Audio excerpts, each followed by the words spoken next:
Good evening and welcome to Connecting Point. I'm Jim Madigan.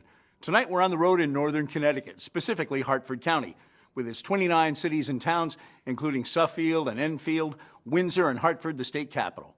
While many know Hartford as the insurance city, there's a lot more to this region. Hartford County has a rich tapestry of history, ingenuity, and culture, all divided in half by the southerly flow of the Connecticut River. Our home for tonight's program is the Mark Twain House in Hartford. We set up our lights and cameras in the famed author's library and invited people from the region to come in and discuss issues and ideas important to the area.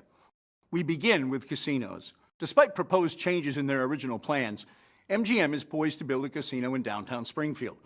Connecticut wants to protect the Mohegan Sun and Foxwoods Native American casinos that have been a big boost to their economy for 2 decades now. The state now wants a third casino just south of Springfield.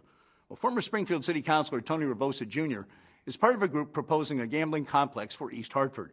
We asked him about the decision to challenge the giant MGM entertainment brand. I mean, it's no secret that Foxwoods and Mohegan have been an economic engine that has led to more than $6 billion in terms of the state share, the 25% tax on the slot machine revenue. You know, I know where I live, taxes are pretty high. And, you know, when you look at that $6 billion, what would your tax situation as a resident have been without, in the absence of Foxwoods and Mohegan over these last 20 years? So, yeah, it's a source of concern, certainly. And,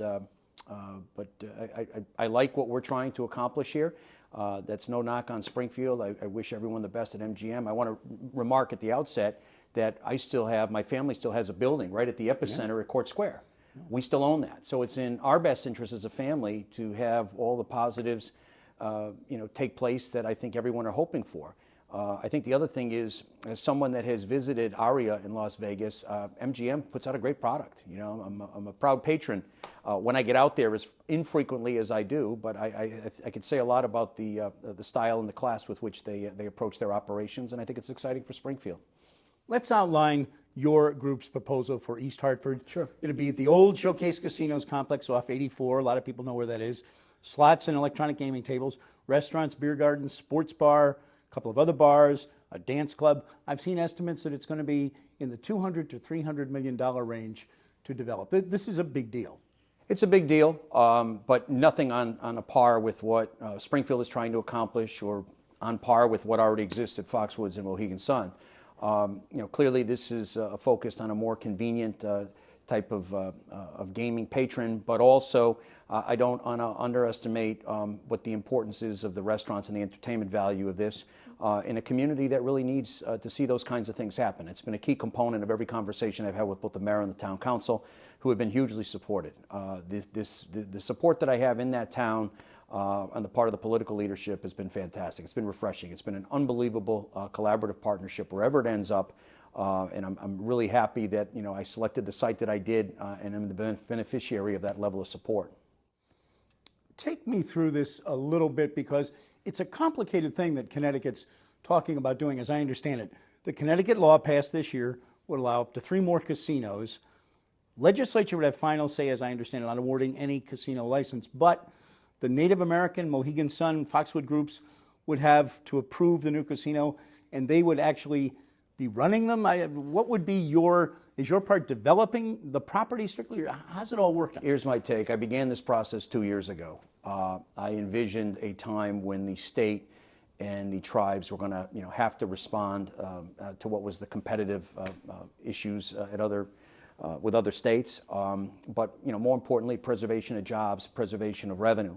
To just make one slight correction, Please. The original legislation called for upwards of 3 new satellite casinos. That was pared back by the legislature. Now it is just one. It's just one. Thank you. The legislature dictated the process by which the tribes would have to go about trying to secure a site. It's incumbent actually upon the city or town that is interested in being the host community to submit. So we're working certainly collaborative with East Hartford, and we have the total support of the community in that endeavor. But it's a little bit of a different process. And I don't really know how the competitive communities that have been mentioned are going to respond, because you have to have some degree of site control. I mean, clearly we have that in East Hartford. I know that some of the other communities that have been talked about are Enfield and East Windsor and Windsor Locks. I'm focused on what we need to do in order to be successful in this competitive process. What those other cities and towns ultimately do is of their prerogative. Let me say this, though. I would challenge anyone to say that they know the 91 corridor better than I do. I mean, with a mother living in West Springfield still to today, I am frequently in Springfield. And by the way, conversely, I have a number of economic development initiatives that I've been involved with up in that neck of the woods, over the course of the last many years. I did the math the other night. It totals about $44 million worth of development that I have had personal involvement in and around the Springfield area. I grew up there, served in elected capacity there, have a great deal of friendships there. Again, this is not, in my mind, Springfield versus East Hartford. It's all about a guy that has some vision, that thought that the state was going to have to respond, and came forward with a plan that I thought was workable.